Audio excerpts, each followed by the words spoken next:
every once in a while, we'll come across people that say dividend stocks are good because they give us free passive income. And the more we reinvest our dividends, the bigger our magic of compounding. Well, yes, but no, because dividends are fake news, sort of. In this video, I will show you why dividends are irrelevant. And before you be like, oh, you say AK71 who gets his passive income from dividend stocks, I will also show you why dividends are actually sort of relevant. Then at the end, I will also share some of my thoughts as to how we as investors should view dividend stocks. But before I start, do join my 10,000 members Telegram chat group to discuss or ask any questions that you might have. In order to understand why dividend stocks are irrelevant, we need to first understand where dividends come from. So let's say a stock is worth $100.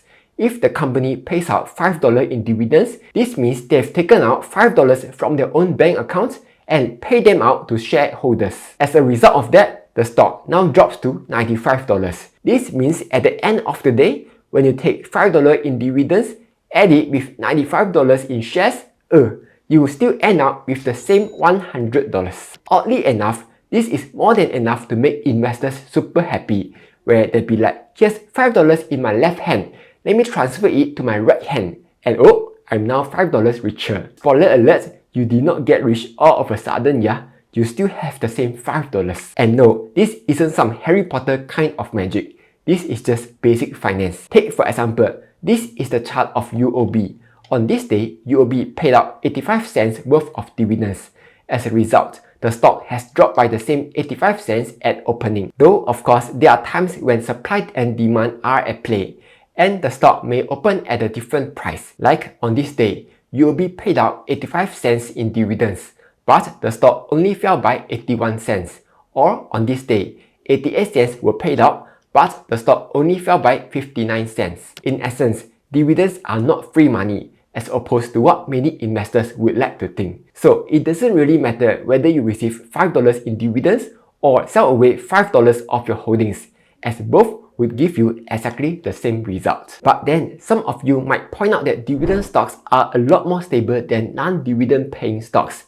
Therefore, dividend stocks are a lot safer. For example, it was found that dividend paying stocks tend to display lower volatility as compared to non-dividend paying stocks. But as the saying goes, correlation doesn't equal causation. It's just like saying just because a Thai fan auntie calls you striker doesn't mean that you are a striker.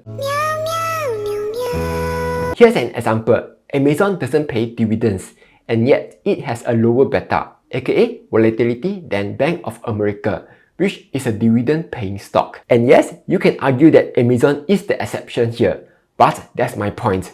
A stock's stability doesn't have anything to do whether it's paying dividends or not. Instead, it has more to do with the company's maturity, growth rates, and popularity. This was proven in a study titled A 5-Factor Asset Pricing Model, which looked at things like size, value, quality, profitability, and investment pattern, and found that dividend policy does not influence the valuation of shares. Likewise, Vanguard also found that higher dividend does not necessarily translate into higher returns. Then you might say, but good dividend stocks tend to maintain the dividend payouts. This makes them a lot safer than non-dividend paying stocks, right? For example, it was found that during US recessions, the dividends per share of the S&P 500 only dropped by an average of 8% versus earnings per share, which dropped by over 40%. And oftentimes, the argument would be, wouldn't this be a lot safer than someone who needs to sell off parts of their portfolio to fund their lifestyle? Because if the stock drops, they will have to sell more shares. But if I only use my dividends, my holdings would remain untouched, right? Okay, in that case, I guess REITs dropping by over 40% over these past 3 years is considered safe then? Not just that, remember that dividends come from the company's bank accounts. So guess what happens if the companies are earning less money while they continue to pay out the same amounts of dividends as usual? Yup, this puts the company in a bad spot, as they will end up with less money to tide through tough times. In fact, most companies tend to avoid cutting their dividends as much as possible, as this would negatively impact the stock performance. For example, Keppel DC net income has been declining since 2021, and yet they have more or less maintained their dividend payout. If you are someone who has shares in CTP, listen up. Tiger Brokers now allows you to sell your CTP shares at a low cost. To do that, you can simply switch over to the Cash Boost account by going to the Portfolio tab, tap on the Account Switch button on the top left, then select Cash Boost account. You will need to open the Cash Boost account first if you have not opened it yet. To do that, head over to the Portfolio tab, tap on Total Buy Limit, then link CDP accounts now. After that, you will now be able to sell SGX counters by tapping on the SGX counter that you want to sell, tap Trade, Sell, then select CDP Sell to sell. This feature is super useful as Tiger Brokers charges a low commission fee of 5 SGD as compared to traditional CDP link brokers which charges 25 SGD, thereby saving you a ton of fees. As a bonus, in celebration of Singapore's 59th birthday promo, you will also get to enjoy $0 commission trades on SGX listed stocks. Not just that, you will also get to enjoy a 3-month SGX Level 2 market data, free real-time US stock quotes, as well as free real-time US market depth data upon signing up. In Tiger Brokers' latest welcome promotion, you will stand to receive rewards of up to 1,322 SGD. This includes a 6.8 per annum interest boost voucher on up to 100,000 SGD for 60 days, plus a $100 voucher package. So if you are interested, you can sign up to Tiger Brokers using my link down below. With that being said, let's get back to the video. Besides that, it was also found that investors tend to view dividends as free income, rather than viewing it as part of the total returns. This is also known as the free dividends fallacy, where dividends are treated differently from capital gains. And because of that, investors are more likely to spend their dividends instead of reinvesting them, as compared to capital gains which are more likely to remain invested. As a result, dividend investors who choose not to reinvest their dividends may end up missing out on a lot of the tremendous gains, especially when a large part of the returns come from reinvested dividends. Besides that, one other argument about dividend stocks is that dividends are a lot more tax efficient as compared to capital gains in some countries. For example, in Canada, tax rates on eligible dividends are lower than capital gains tax, especially in the first 2 tax brackets. But I would argue that this downside can be mitigated by using a tax-efficient account to invest or by using tax loss harvesting. In fact, receiving dividends is less ideal because you can't control when you receive dividends, because every year the company will be like, shut up and take your dividends. And every time you receive a dividend payout, you will trigger a taxable event.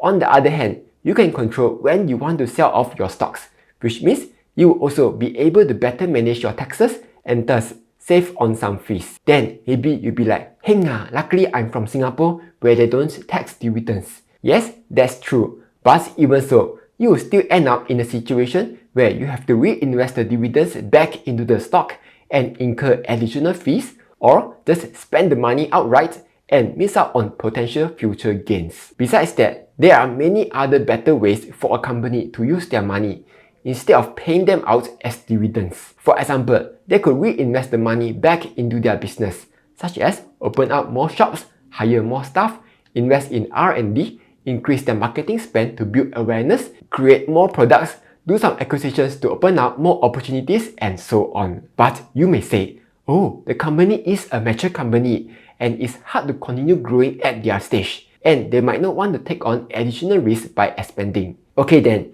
in that case, why not use their cash to pay down their debts? By paying down their debts, they could save on some loan interest, especially right now when the interest is so high. And even if the company doesn't have any debt, they could still do stock buybacks, where they repurchase back some of their outstanding shares. As an investor, you will end up with a bigger part of the company, while not having to worry about paying taxes on your dividends. And you still get to stay invested with the company. Or even if they don't want to do stock buybacks, they could just keep the money, and it might come in handy 2 to 3 years down the road when there's a recession or when there's a new business opportunity. However, with that being said, even though dividends are irrelevant in theory, they are still sort of irrelevant in the real world. That's because dividend policies have a real impact on the stock price because investors would often use the policies to try and predict the company's future success. This is also known as the clientele effect, where companies that are able to consistently raise their dividends